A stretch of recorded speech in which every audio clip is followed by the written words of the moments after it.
సినీ పరిశ్రమలో విషాదం. త్రిపురనేని చిట్టిబాబు మరణం. ప్రముఖుల నివాళి. మరణానికి కారణమేంటి? తెలుగు సినిమా పరిశ్రమలో విషాద సంఘటన చోటు చేసుకుంది. తన పాటల ద్వారా, రచన ద్వారా ఎంతో మందిని ప్రభావితం చేసిన లెజెండరీ రైటర్ త్రిపురనేని మహారథి కుమారుడు త్రిపురనేని చిట్టిబాబు మరణించడం జరిగింది. నిన్న రాత్రి హఠాత్తుగా గుండెపోటు రావడంతో కుటుంబ సభ్యులు హైదరాబాద్లోని ఒక ప్రైవేట్ హాస్పిటల్లో చేర్పించారు. పరిస్థితి విషమించడంతో తుది శ్వాస విడిచారు. టీవీల్లో జరిగే అనేక చర్చ కార్యక్రమాల్లో తన గళాన్ని విప్పుతూ ఎంతో మందికి సుపరిచయస్తులుగా మారారు. అసలు పేరు ప్రసాద్ కాగా చిట్టిబాబుగానే ప్రసిద్ధుడు. వయసు 70 సంవత్సరాలు. కెరీర్ బిగినింగ్లో తన తండ్రి వద్ద సహాయక దర్శకుడిగా పనిచేసి సినిమా నిర్మాణంలోని మెళకువలు నేర్చుకున్నారు.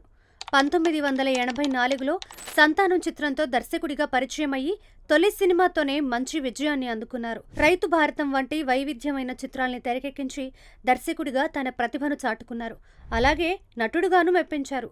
1976లో గరుడాచలం చిత్రంతో ప్రారంభమైన ఆయన నట ప్రయాణం ఇటీవలి కాలం వరకు కొనసాగింది. భైరవ ద్వీపం, దశావతారం వంటి సినిమాలతో పాటు నేటి తరంలోనూ జాతిరత్నాలు, జాంబిరెడ్డి, దర్జా సినిమాల్లోనూ చేశారు. ఆయన మృతి పట్ల పలు సినీ ప్రముఖులు, శ్రేయోభిలాషులు తమ సంతాపాన్ని తెలియజేస్తున్నారు. నిర్మాతగాను కొన్ని చిత్రాలు నిర్మించారు.